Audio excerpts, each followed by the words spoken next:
체리와 알크인베스트 분석하기.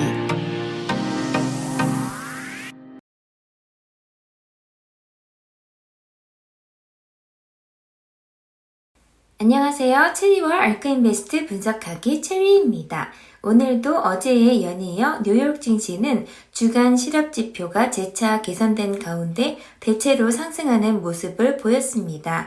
미 동부시간 기준으로 5월 27일 오늘 S&P 500은 0.12% 상승하고 기술주 중심의 나스닥은 0.01% 하락하며 장을 마쳤는데요. Virgin Galactic, July Satellite, Nano Dimension, Hims & Hers, Palantir, Blade 등 성장주로 차있는 제 포트폴리오는 대부분 큰 폭으로 상승하며 기분 좋게 마감했습니다. NNDM은 3.51% 상승하며 7.38달러로 장을 마감했고요. July Satellite도 오랜만에 10달러대를 회복하며 10.07달러의 장을 마감했습니다. 블레이드도 11% 상승하여 9.69달러에 마감했고요. 팔렌티어도 2.62% 상승하며 22.7달러에 장을 마감했습니다.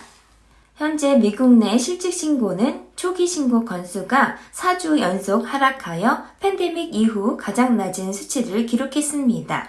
노동시장 회복이 팬데믹 기간 동안 잃어버린 일자리를 회복하는데 더 많은 진전을 보임에 따라 초기 실업 청구는 4주 연속 하락하여 새로운 14개월 최저치를 기록했습니다. 또한 미국 인구의 더 많은 비율이 코비드-19 백신에 접종됨에 따라 더 많은 사업체가 재개되고 더 많은 사회적 거리두기 기준이 완화되었습니다. 질병통제 및 예방센터의 데이터에 따르면 미국인의 절반이 현재 코비드-19 백신을 1회 이상 맞았습니다. 이로 인해 해고 및 기타 이직의 속도가 느려지고 더 많은 개인이 직장으로 돌아갈 수 있게 되었으며 새로운 주간 실업 청구가 코로나 시대 이전인 주당 20만 건이 조금 넘은 것에 가까워졌습니다.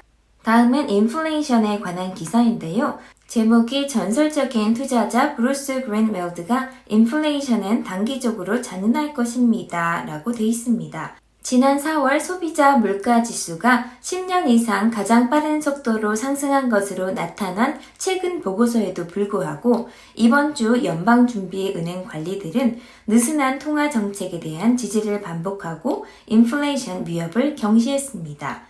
뉴욕타임스가 한때 월스트리트 전문가라고 불렀던 그린웰드는 새로운 인터뷰에서 인플레이션이 단기적으로는 계속 잔인할 것이지만 통화 또는 재정 정책과는 관련이 없다고 말했습니다. 연준의 정책이 인플레이션 급증을 유발하지 않았기 때문에 중앙은행은 이를 억제할 능력이 부족하다고 말했습니다.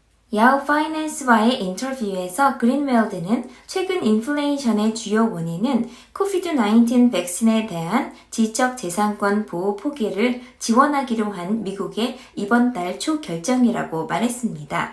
레리 서머스 전 재무장관과 같은 일부 경제학자들은 뜨거운 경제가 지속적인 인플레이션으로 무르익었다고 경고합니다. 지난달 뉴욕타임스는 바이든 정부는 인플레이션 압력을 면밀히 모니터링하고 있지만 지금까지 이러한 추세가 일시적일 것이라고 판단했다고 보도했습니다. 미 동부시간 기준으로 금요일에 경제분석국은 4월 개인 소비지출 지수 수치와 함께 새로운 인플레이션 데이터를 발표할 예정입니다. 이 지수는 2월에 1.5% 상승한 후 3월에 2.3% 상승했습니다. 다음은 Virgin Galactic 소식인데요. 오늘도 SPCE는 급등하면서 제가 예상했던 30달러를 이미 넘으며 31.09달러에 장을 마감했습니다. 분석가는 Virgin Galactic이 다시 궤도에 올랐으며 30% 상승으로 향하고 있다라고 말했습니다. 허버트는 신흥우주관광시장의 리더가 마침내 스페이스쉽2 우주비행기에서 버그를 해결했으며 주가가 최대 30%까지 상승할 수 있다고 주장합니다. 주당 35달러의 목표 주가에 도달하기 전까지 앞으로 12개월 동안 상승할 것으로 봅니다. 라고 했는데요. 이미 30달러를 돌파한 지금 목표 주가도 또 한 번 상향 조정되지 않을까 기대해 봅니다. 지난 5월 22일 토요일에 버진 갤럭틱이 지난 12월 비행 테스트를 방해한 문제를 해결했으며 스페이스쉽2를 지구와 우주를 왕복하는 데 성공했다고 발표했습니다. 버진 갤럭틱은 올해 말 미래 우주 비행사 티켓 판매 재개를 발표하고 비행을 마무리할 수 있다고 주장합니다.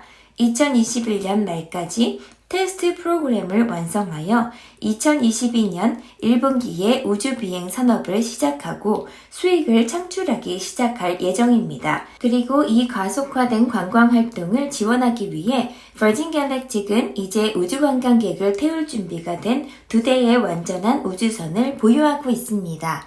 그렇다면 이 우주 관광 시장은 얼마나 커질 수 있을까요? 허버트의 추정에 따르면 우주관광 시장은 2030년까지 80억 달러의 가치가 있을 수 있습니다. 버진 갤럭틱은 이미 향후 비행을 위해 예약된 600건의 예약을 보유하고 있습니다. 25만 달러의 티켓 가격으로 총 1억 5천만 달러 상당입니다. 이는 시작에 불과합니다.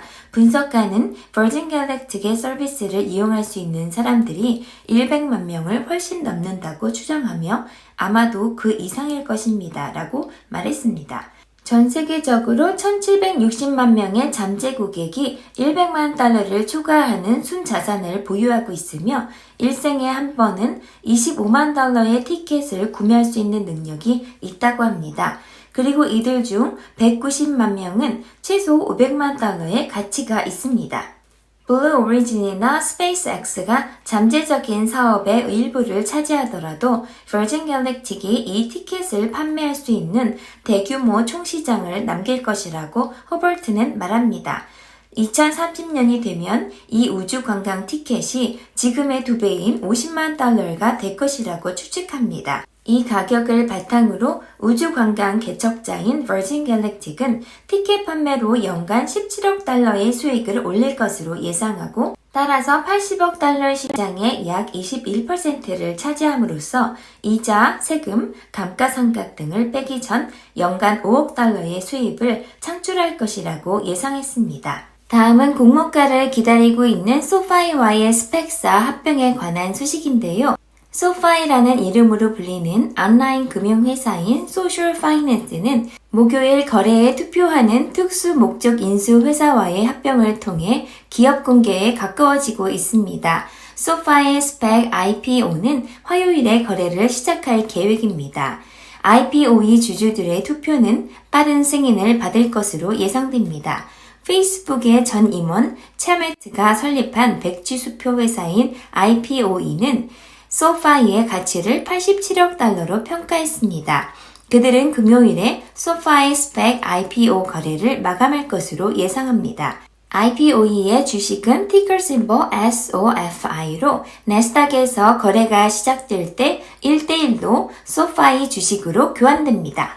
소파이는 지난주 1분기 결과를 보고했는데요. 조정된 수익은 2억 2,600만 달러라고 보고했습니다. 이는 1억 9천만 달러에서 1억 9,500만 달러라는 소파이의 지침보다 높았습니다. 마지막으로 제프 베조스가 회사를 떠날 날짜를 발표하면서 아마존 주가가 올랐다는 기사입니다. 제프 베조스는 7월 5일 수요일에 아마존 CEO에서 공식 사임할 것이라고 발표했습니다. 회사의 클라우드 컴퓨팅 책임자인 앤디 제시가 그 역할을 맡게 됩니다. 이것은 회사 이익의 대부분으로 만드는 사업이기 때문에 적절합니다. 제시는 2003년 설립 이래 아마존 웹 서비스의 CEO로 재직했습니다. 베조스는 퇴임 후 아마존 이사회의 회장으로서 새로운 역할을 맡을 예정입니다. 그가 아마존 CEO에서 내려오는 것은 2월에 처음 발표되었었지만 떠나는 날은 알려지지 않았었습니다. 아마존 주식은 이 소식 발표 이후 약 0.5% 상승했습니다. 현재 50일 및 200일 라인을 중심으로 거래되고 있습니다. 어제 전해드렸듯이 아마존은 상징적인 영화 스튜디오 MGM을 84억 5천만 달러에 인수한다고 발표했습니다. 아마존은 이것이 비디오 스트리밍에서의 입지를 높이고 아마존 프라임 서비스의 가치를 높이기를 희망합니다. 지금부터 알케인베스트의 오늘의 매수 매도 현황을 1위부터 20위까지 보시겠습니다.